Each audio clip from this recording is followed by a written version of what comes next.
Hi friends! Thanks for tuning in. If you like this video, please give it a like, comment below, and take a moment to subscribe to our channel. Conception Bay South is located on the southern shore of Conception Bay on the Avalon Peninsula. This town is part of the St. John's metropolitan area, with most residents working in the nearby cities of St. John's or Mount Pearl. Conception Bay has a rich history of fishing, with lobster trapping being a common sight even today. Conception Bay South was formed in 1973 by combining 9 communities: Topsail, Chamberlains, Manuels, Long Pond, Foxtrap, Kelly Grooves, Upper Gullies, Lawrence Pond, and Seal Cove. All of these communities follow the beautiful coastline of Conception Bay.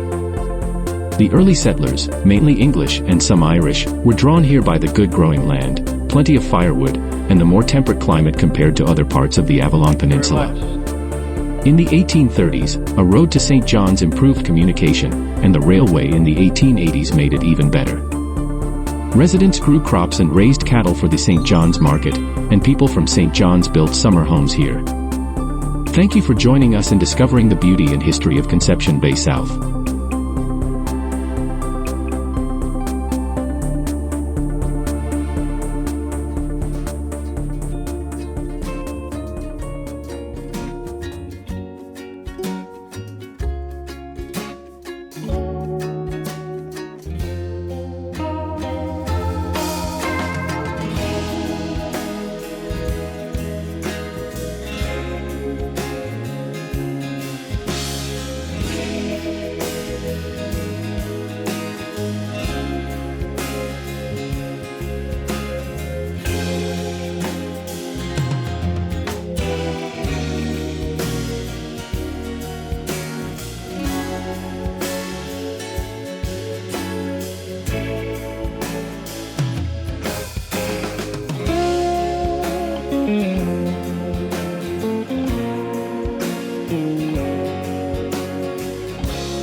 Thanks for watching!